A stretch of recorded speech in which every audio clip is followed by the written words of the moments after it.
தவறிலிருந்து கற்றுக்கொண்ட குட்டி ஹீரோ. ஒரு நாள் குட்டி ஆரவ் தனது புதிய நோட்புக்கில் அழகாக எழுத கற்றுக்கொள்ள முயன்றான். அம்மா கொடுத்த பென்சிலை பிடித்து, இன்று நான் சரியாக எழுதப் போறேன் அம்மா. ஆனால் சில எழுத்துகள் சாய்ந்து போயின, சில எழுத்துகள் தவறாக வந்தன. அதை பார்த்த ஆரவ் முகம் சோகமாக மாறியது.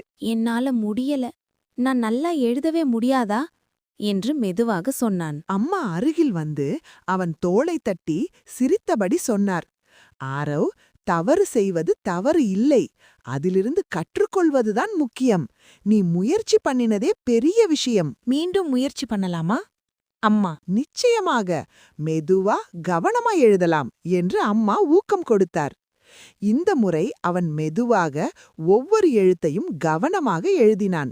சிறிது நேரத்தில் அவன் எழுத்துகள் அழகாக வந்தன.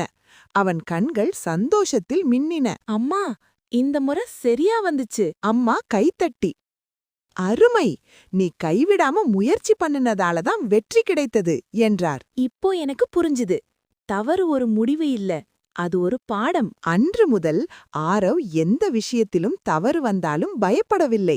அவன் நினைவில் வைத்துக்கொண்ட ஒரே வார்த்தை, முயற்சி பிளஸ் தைரியம் இஸ் ஈக்வல் டு முன்னேற்றம். செல்லங்களே, தினமும் புதிய மந்திர கதைகள் கேட்க ஆசையா?